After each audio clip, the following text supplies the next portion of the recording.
Ռուսաստանի Դաշնության նախագահ Վլադիմիր Պուտինը գնահատել է Լեռնային Ղարաբաղում ստեղծված իրավիճակը, փոխանցում է պաշտոնական Կրեմլը։ Կրեմլի ղեկավարի հավաստմամբ Լեռնային Ղարաբաղում իրավիճակն ընդհանուր առմամբ կայունանում է։ Ռուս խաղաղապահներն ապահովում են խաղաղ բնակչության անվտանգությունը։ Ռուսաստանի Դաշնության նախագահը խոսել է նաև Լեռնային Ղարաբաղում իրավիճակի կարգավորման գործում Ռուսաստանի ջանքերի մասին։ Եռանդուն ջանքեր են գործադրել Լեռնային Ղարաբաղում ռազմական գործողությունները դադարեցնելու համար, ընդ որում հետևել են ԳԱՀԿ Մինսկի խմբի ձեռք բերված առանցքային պայմանավորվածություններին, ասել է Վլադիմիր Պուտինը։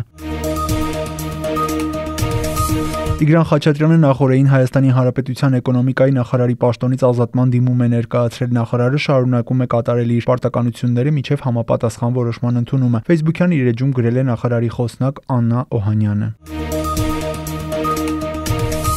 Երեկուշի երեկոյան վարչապետ Նիկոլ Փաշինյանը կառավարությունում հանդիպում է ունեցել Արցախյան պատերազմում գերեվարված անհետ կորած զինվորականների եւ քաղաքացիական անձանց ընտանիքների անդամների հետ։ Վարչապետն իր ելույթի սկզբում ներողություն է խնդրել հավաքվածներից, որ դեռևս պետական մարմինները չեն կարողացել պատասխանել նրանց հարցերին։ Իմ հիմնական ասելիքը իրավիճակի հետ կապված հետեւյալն է, որ երբ որ կողքից նայում ենք, կարող է տպավորություն ստեղծվել, թե կա մեր միջև, այսպես ասած, բաժանարար գիծ, որի մի կողմում դուք եք, մյուս կողմում կառավարությունն է։ Այդ տպավորության համար իհարկե մեր մեղքն է առաջին հերթին, որովհետև այդպես չի կարող լինել, որովհետև ես ուզում եմ, որ դուք համոզված լինեք, որ ձեր եւ ձեր ընտանիքի անդամների զգացողությունները մեր սրտերում են նույն կերպ եւ իհարկե պատերազմի բերումով այս կոնտակտը հնարավոր չի եղել ավելի շուտ հաստատել, էլի մեր մեղավորությունն է, ես էլի ներողություն եմ խնդրում եւ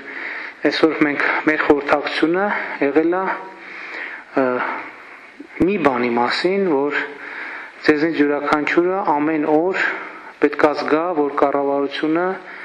ձեր հետ է, ձեր կողքին է, ձեր ընտանիքի անդամն է, ձեր ցավով ապրողն է, ձեր տառապանքով տառապողն է, եւ մենք պետք է իրար այդ բանի, այդ ռեժիմը չլինի։ Դուք ոստիկանություն, հետո պետական ինչ-որ մարմին, այս ռեժիմը եկեք պայմանավորվենք, որ դուրս ենք գալու այս ռեժիմից, չնայած ասում եմ դրա մեղավորը մենք ենք եւ ես նորից ուզում եմ դրա համար ներողություն խնդրել։ Որտեւ ինչ տարբերություն իմ ընտանիքի անդամի մասին է խոսքը, թե ձեր ընտանիքի անդամի մասին է խոսքը։ Ոչ մի տարբերություն չկա։ Եվ ես ուզում եմ, որ մենք պայմանավորվենք, որ հենց այս ռեժիմով պետքա շփվենք իրար հետ։ Ոչ թե կառավարություն, որը դավադիր կերպով ինչ-որ բան թաքցնում է, ինչ-որ բան պիտի անի, չի անում, դավադիր կերպով, այլ մենք ունենք ընդհանուր պրոբլեմ,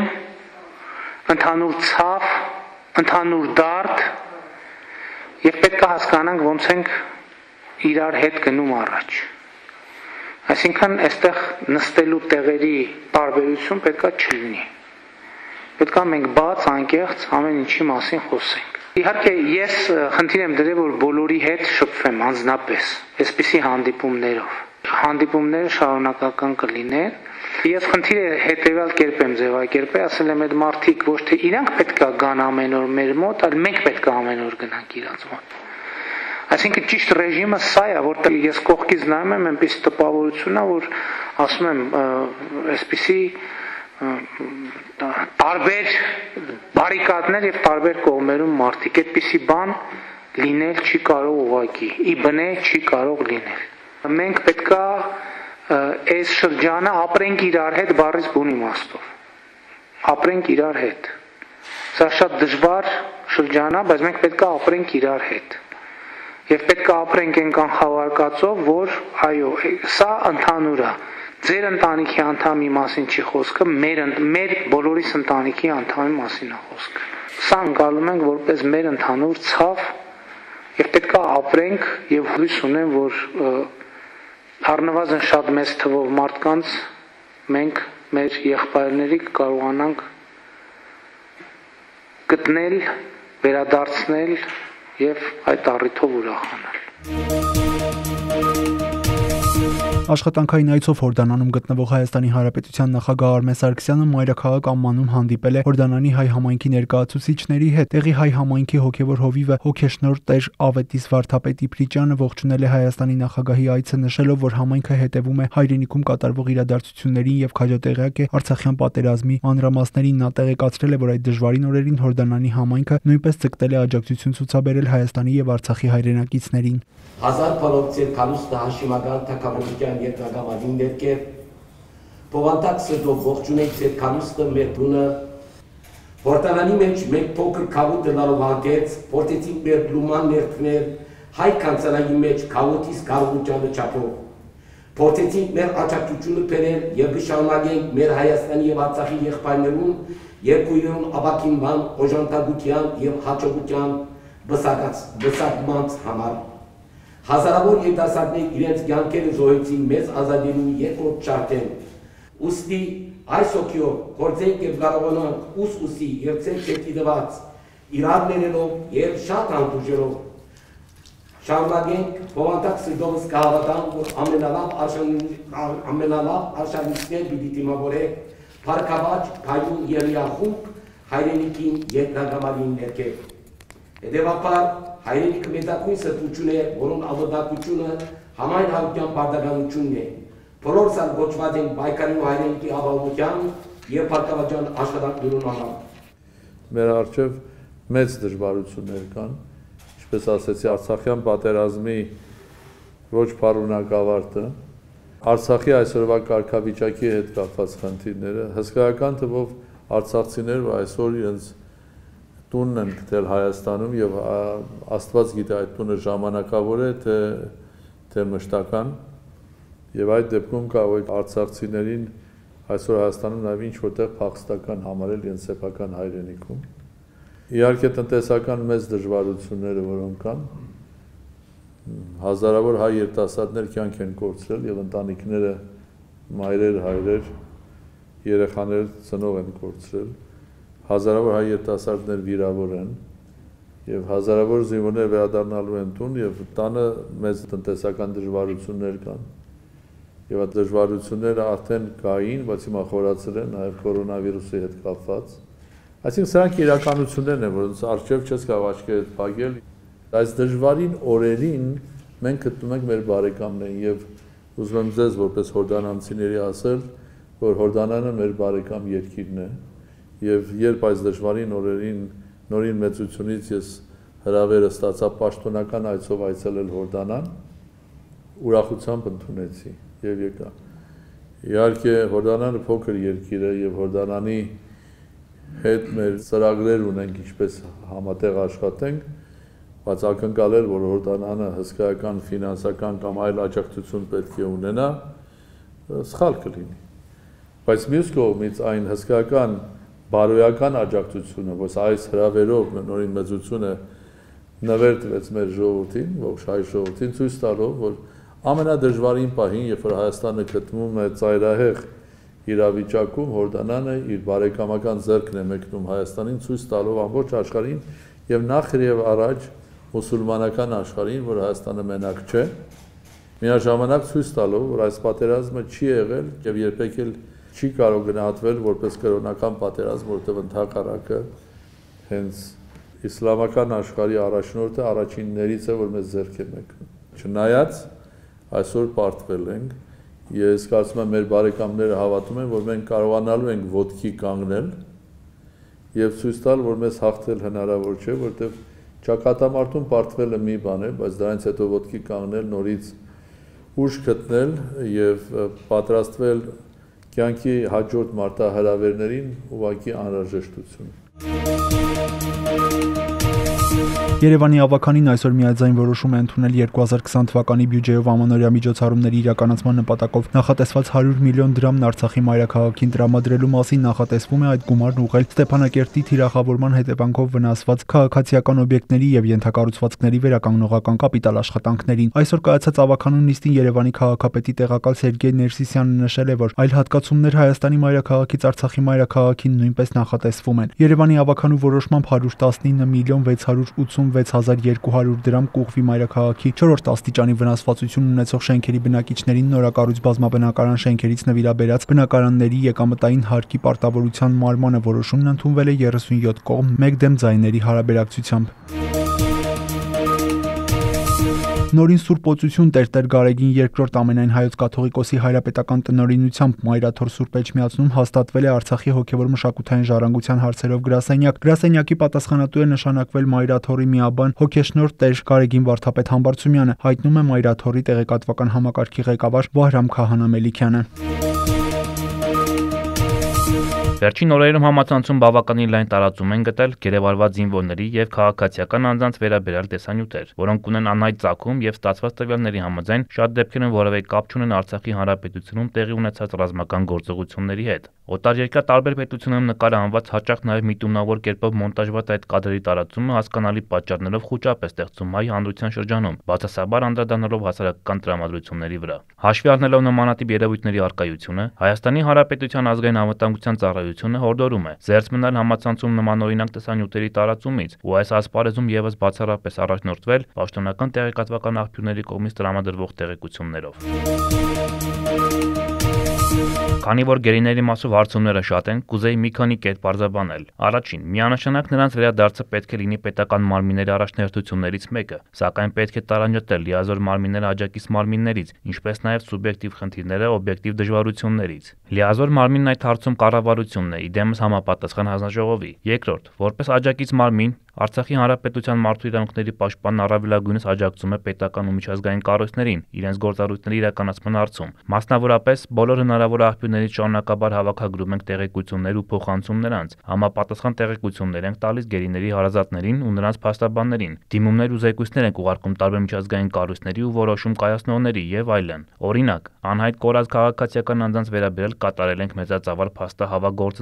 եւ բացառիկ տվյալների շտեմարանը փոխանցել բոլոր լիազոր մարմիններին։ Նաև մեր ջանքերի շնորհիվ հնարավոր է եղել փրկել մի խումբ գերիների կյանքը եւ հստակեցնել նրանց մասին տեղեկությունները, արդեն զգալի հաջողություններ կան, սակայն արդյունքների առումով ավելի մանրամասն չեմ կարող ներկայացնել, հաշվի առնելով թեմայի նրբություններն ու գաղտնիության կարևորությունը գերիների համար։ Հենց այսօր բավականին երկար քննարկում ենք ունեցել Կարմիր խաչի պատասխանատու ներկայացուցիչի հետ, ներկայացել լրացուցիչ տվյալներ նրան։ Առանձին քննարկումներ եմ ունեցել նաև միջազգային իրավապաշտպանների հետ։ Երրորդ, հարկ է հաշվի առնել, որ այս թեմայում առկա են բազմաթիվ նուրբ ու զգայուն հարցեր եւ ավելորդ հրապարակայնացումը երբեմն վնասում է գործընթացին ու գերիների ճակատագրին։ Այնուամենայնիվ շատ կարևոր է, որ ընտանիքներն ու հանրությունը հնարավոր չափով իրազեկված լինեն գործընթացից ու արդյունքներից։ Բացի դրանից պետք չէ մոռանալ, որ գործընթացը կախված է առաջին հերթին ադրբեջանական կողմից, քանի որ իրենց վերահսկողության տակ են գերիները։ Չորրորդ, ակտիվ համագործակցում ենք նաև Հայաստանի Հանրապետության մարդու իրավունքների պաշտպանի հետ եւ այսօր էլ իմ գործընկեր Արման Թաթոյանը հանդես է եկել մանրամասն պարզաբանումներով ու շեշտադրումներով։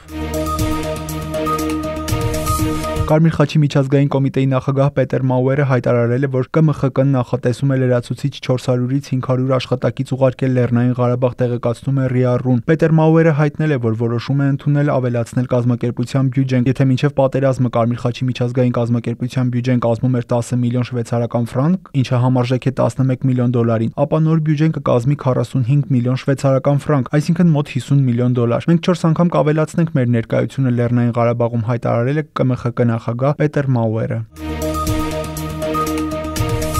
Ազգությամբ ռուս ռազմական ինժեներները շարունակում են Լեռնային Ղարաբաղում ռուսական խաղաղապահ ուժերի պատասխանատվության գոտիներում տեղանքի հետախուզումն ու ականազերծումը խաղաղապահ դիտակետերի եւ ընդհանուր օգտագործման ճանապարհների միջև երթուղիներում։ Մասնագետները նաեւ ականազերծում են իրականացնում բնակավայրերի եւ սոցիալական ենթակառուցվածքի օբյեկտների մերձակայքում։ Հայտնաբերված զինամթերքն ու պայթուցիկ իրերը դուրս են բերվում եւ ոչնչացվում են պայթեցնելու եղանակով։ Պայթյունավտանգ առարկաների արկայության վերաբերյալ տեղանքի հետազոտման աշխատանքների փուլերից մեկը դիրքերի հետազոտումն է, որտեղ կկառուցվեն ստացիոնար հենակետեր ռուս խաղաղապահների կողմից ծառայություն իրականացնելու համար։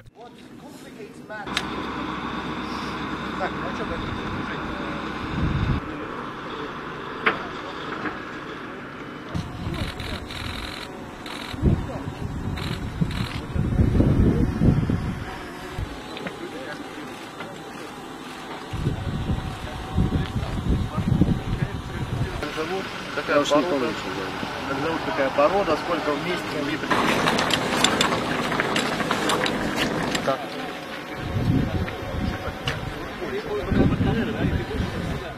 На территории Нагорного Карабаха Продолжается выполнение задач российским контингентом миротворческих сил. Լեռնային Ղարաբաղի տարածքում շարունակվում է ռուսական խաղաղապահ ուժերի զորախմբի առաջադրանքների կատարումը։ Շարունակվում է ռուս խաղաղապահների կողմից հյուսիսային եւ հարավային պատասխանատվության գոտիներում տեղակայված 23 դիտակետերում իրադրության շուրջօրյա մոնիթորինգը եւ հրադադարի ռեժիմի պահպանման վերահսկողությունը։ Հրադադարը պահպանվում է շփման գծի ողջ երկայնքով։ Խաղաղ կյանքի վերականգնման գործում տեղական իշխանություններին աջակցում են ռուս խաղաղապահները։ Մարդասիրական ականազերծման կենտրոնը իրականացրել է տեղանքի ականազերծում եւ պայթյունավտանգ առարկաներից մաքրում Ստեփանակերտ քաղաքի Բաղրամյան փողոցի մոտակայքում գտնվող 1 հեկտար տարածքում։ Հայտնաբերվել են 5 պայթյունավտանգ առարկա, որոնք դուրս են բերվել հատուկ սարքավորված տարածք եւ ոչնչացվել։ Ընդհանուր առմամբ խաղաղապահ գործողության ընթացքում Լեռնային Ղարաբաղում հայտնաբերվել եւ վնասազերծվել է 57 պայթուցիկ առարկա։ Խաղաղապահ ուժերի ռուսական զորակազմի ինժեներատեխնիկական ստորաբաժանումները շարունակում են աջակցել տեղական վարչակազմին ընդհանուր օգտագործման ճանապարհների մաքրման եւ Ստեփանակերտ քաղաքում սոցիալական ենթակառուցվածքների օբյեկտների վերականգնման գործում։ Բարեկներն ապահովում են սննդամթերքի եւ խմելու ջրի անվտանգ առաքումը Լեռնային Ղարաբաղի հեռավոր շրջաններ։ Խաղաղապահների կողմից ապահովում է Արցախի բնակիչների անվտանգ վերադարձը։ Մեկ օրում Հայաստանի տարածքից Լեռնային Ղարաբաղ է վերադարձել 1895 Արցախի բնակիչ, որոնք ավելի վաղ լքել էին իրենց տները Լեռնային Ղարաբաղում մարտական գործողությունների պատճառով։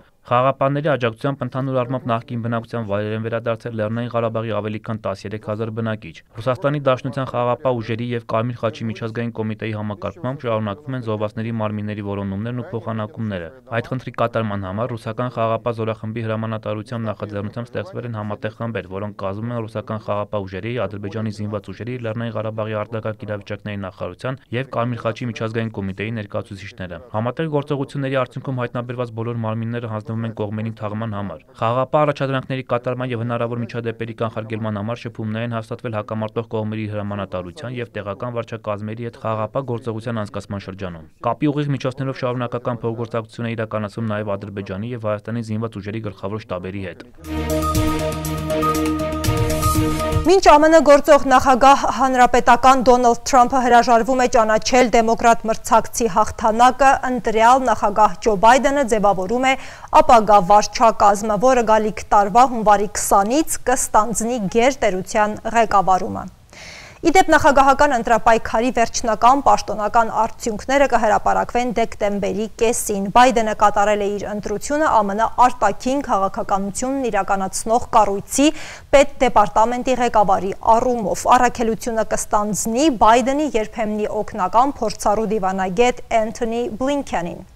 Ազգային անվտանգության հարցերով նախագահի խորհրդականի աշխատանքը Բայդենը կվստահի Ջեյք Սոլիվանին, ով նախկինում զբաղեցրել է պետքարտուղար Հիլարի Քլինտոնի օգնականի պաշտոնը։ Սպիտակ տան աշխատակազմի ապագա ղեկավարն է լինելու Ռոն Քլայնը։ Բայդենը նախատեսում է ֆինանսների նախարարության ղեկավարի պաշտոնում նշանակել Ջենեթ Ելենին։ Կցանկանայի վերադառնալ պետքարտուղարի պաշտոնին, որը Միացյալ Նահանգներում գործադիր իշխանության աստիճանակարգով 3-րդ բարձրաստիճան պաշտոնն է նախագահից եւ փոխնախագահից հետո։ Եթե Բլինքենը հաստատվի պետքարտուղարի պաշտոնում, ապա հենց նա կստանձնի Թրամփի 4 տարվա նախագահությունից հետո աշխարհի հետ ԱՄՆ հարաբերությունները վերանայելու եւ խմբագրելու բարդ առաքելությունը։ Եվ ինչ բնույթ է կրելու Վաշինգտոնի արտաքին քաղաքականությունը 2021-ի հունվարի 20-ից հետո։ Նախատեսվում է, որ ԱՄՆ-ն կվերամիավորվի Փարիզյան կլիմայական համաձայնագրին, կդադարեցնի միջազգային առողջապահական կազմակերպությունից հույից դուրս գալու գործընթացը եւ կփորձի վերականգնել Իրանի հետ միջուկային գործարքը։ Մեզ հայերիս համար բնականաբար հետաքրքիր է Ջո Բայդենի դիրքորոշումը Լեռնային Ղարաբաղի պարագայում։ Բայդենը նախընտրական շրջանում տարբեր առիթներով անդրադարձել է այդ թեմային։ Նա քննադատել է Թուրքիայի ագրեսիվ կեցվածքը, իսկ Թրամփին նախատել է Լեռնային Ղարաբաղի հակամարտության կարգավորման գործընթացում անհրաժեշտ ջանքեր չգործադրելու համար։ Ջո Բայդենը հավաստիացրել է, որ իր վարչակազմը պատրաստ է ավելի ակտիվ աշխատել հանուն Ղարաբաղի Արցախի խնդրի արդար կարգավորման։ Հայաստանում այսօր հաստատվել է կորոնավիրուսային հիվանդության 813 նոր դեպք, 3845 քաղաքացի առողջացել է, վարակման 26 դեպքերն էլ ավարտվել են մահվան ելքով։ Այս պահին փաստացի բուժում է ստանում 26069 պացիենտ, ընդհանուր առմամբ կատարվել է 490370 թեստավորում։